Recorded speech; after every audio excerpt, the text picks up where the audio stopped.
Hello, my friend. It is so good to be with you. Take a breath. Get comfortable. We are going on a journey together today. We're going to step into a story, a true story, about a very old man, a very dark hole, and a power that no king could control. Imagine the end of the day. The sun has disappeared.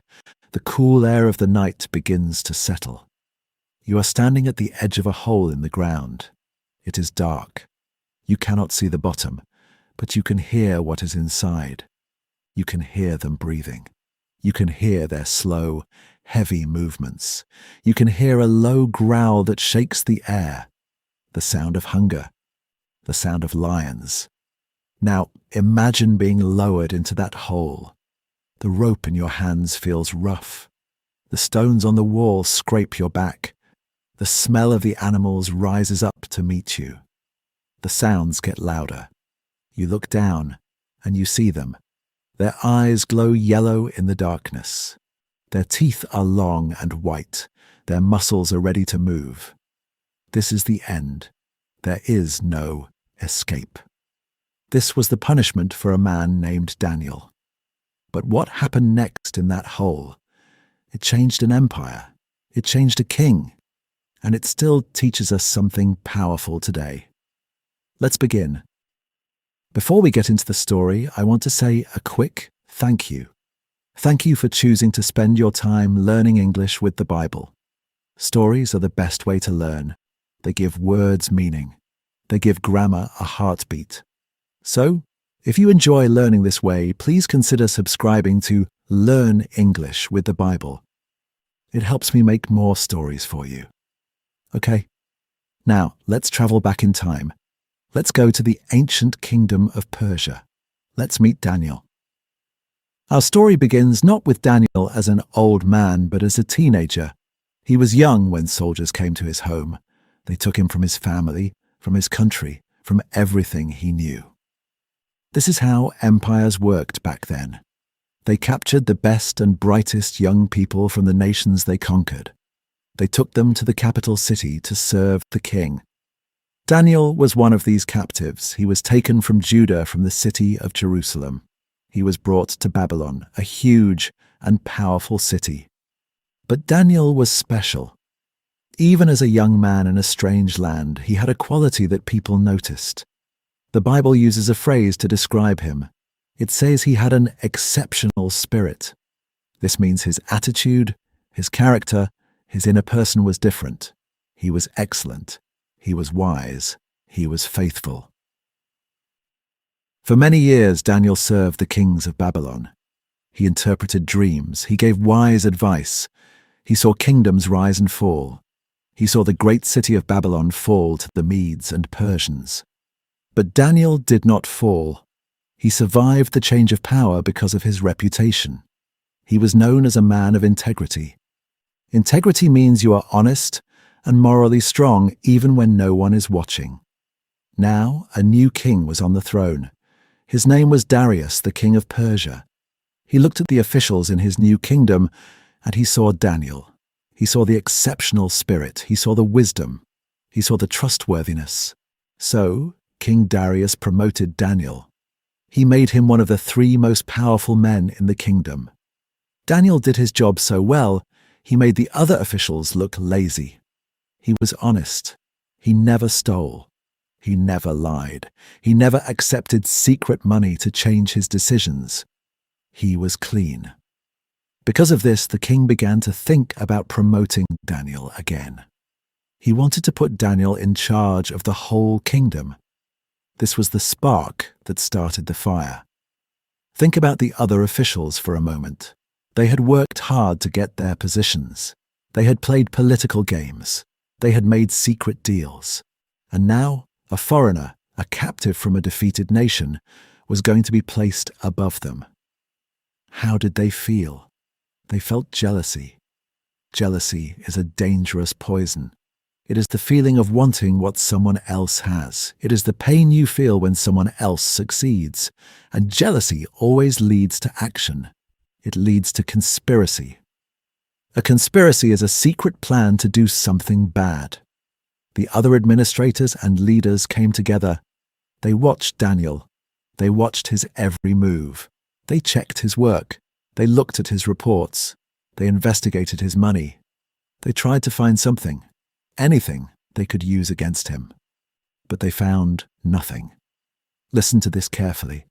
They investigated him completely, and they found nothing wrong. He was completely trustworthy. His integrity was real. This is very rare. In a world full of corruption, Daniel was a clean man. So the men had a meeting. They realized something. They said to each other, "We will never find any charge against this man Daniel unless it has something to do with the law of his God." They couldn't attack his work, so they decided to attack his worship. They decided to use his faith as a weapon against him. This was their evil plan. One day, a group of these leaders went to see King Darius. They came in with smiles and flattering words. Flattery means saying nice things to someone, even if you don't mean them, to get what you want. They said, "King Darius, live forever. We, your loyal officials, have all agreed on something. We think you should make a new law, a strong law, a law that cannot be changed. For the next 30 days, anyone who prays to any god or any person except you, O king, will be thrown into the lion's den." The king listened. It sounded like a good idea. It sounded like loyalty. It made him feel important. It made him feel like a god. So he did it. He signed the decree. He wrote his name on the paper. He put his royal seal on it. A seal is a stamp of wax with the king's symbol. Once a law in Persia was signed and sealed, it could never be changed. Not even the king could change it. The trap was set, and Daniel's enemies smiled. Now, news of this new law spread through the city quickly. Daniel heard about it. He understood the situation perfectly. He knew the document was signed. He knew the law was official. He knew the punishment. He knew that if he prayed to God, he would be thrown to the lions. So, what did Daniel do? Did he hide? Did he pray in secret for just 30 days? Did he pretend to be sick? Did he stop being a man of faith for just 1 month? No, he did none of these things. Daniel went home. He went to his upstairs room. The windows of this room were open. They faced toward Jerusalem, his homeland. And there, just as he had always done, 3 times every day, he got down on his knees. He prayed. He gave thanks to his God. He did not change when the law changed. His habit of faith was stronger than his fear. His integrity was not a show for the public. It was the reality of his private life. He prayed with the windows open because he always prayed with the windows open. Of course, the men who made the law were watching. They rushed to Daniel's house. They found him there on his knees, praying to God. They had their evidence. They had caught him. They went back to the king. They reminded him of the law he had signed. They said, "Daniel, that man from Judah, pays no attention to you. He is praying to his God." When the king heard this, his heart sank. He was deeply distressed. Distressed means extremely upset and anxious. He realized he had been tricked. He loved Daniel. He respected Daniel. He spent the rest of the day trying to find a way to save him. But as the sun began to go down, the officials came back. They said, "Remember, O king, the law of the Medes and Persians. No decree signed by the king can be changed." The king had no choice. He gave the order. They brought Daniel. The old man stood before the king. There was no anger in Daniel's eyes. There was no fear. There was only peace. They took Daniel to the den of lions, the hole in the ground, the darkness, the beasts. They lowered him down. And as Daniel disappeared into the darkness, the king called out to him. He shouted words that a pagan king should never have spoken. He shouted, "May your God, whom you serve continually, deliver you." Then they brought a big stone. They placed it over the opening of the den. The king took his own signet ring, his special ring with his symbol on it, and he pressed it into the soft wax that sealed the stone. The nobles did the same. The seal was unbreakable. No one could open it. No one could rescue Daniel. The night began. Now, let's look at two different places that night. First, look at the king's palace. Darius went to his room, but he could not eat. He refused entertainment. He could not sleep. All night long he tossed and turned on his bed. He was thinking about Daniel. He was hoping. He was worrying. He spent the whole night in agony. Now look at the den, the darkness, the lions. What happened in that hole, the Bible tells us? God sent his angel. An angel is a messenger from God, a spiritual being with power. The angel came into that den, and the angel shut the mouths of the lions. Imagine the scene. The lions are hungry. They are powerful. They could kill a man in seconds. But they cannot touch Daniel. They pace back and forth. They growl. Their mouths are open, but no sound comes out. They try to bite, but their jaws will not close. The angel stands between Daniel and the beasts. And Daniel? Daniel rests. He sleeps. He is completely safe, surrounded by lions, protected by heaven. As soon as the first light of morning appeared in the sky, the king got up. He ran. He didn't walk. He ran to the den. His heart was pounding. His voice was shaking. He called out into the darkness. He cried, "Daniel, servant of the living God, has your God, whom you serve continually, been able to save you from the lions?"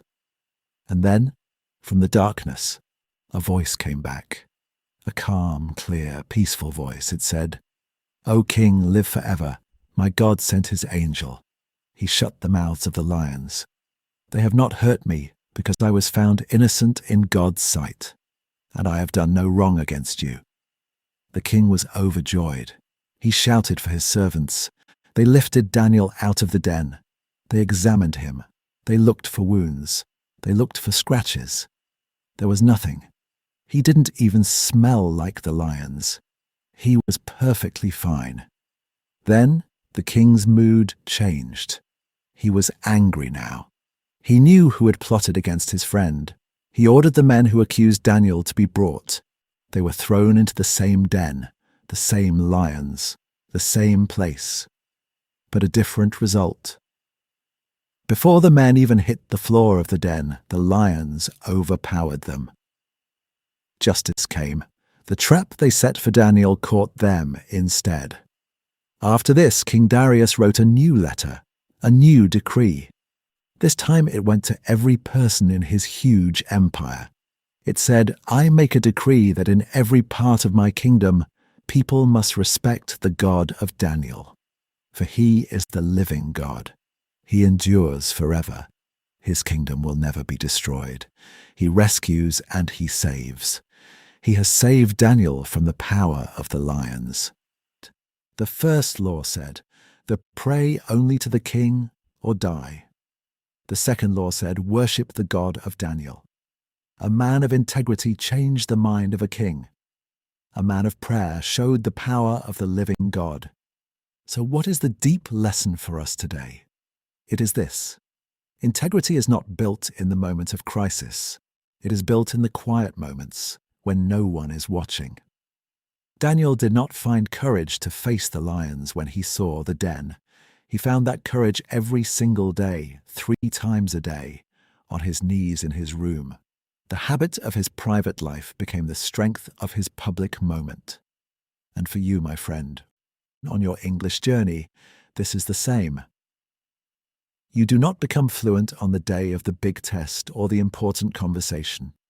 You become fluent in the small, daily habits, in the 10 minutes of practice, in the one new word you learn each day, in the sentence you write in your notebook, the small, consistent, faithful actions, the ones no one sees. They are the stones that build your future.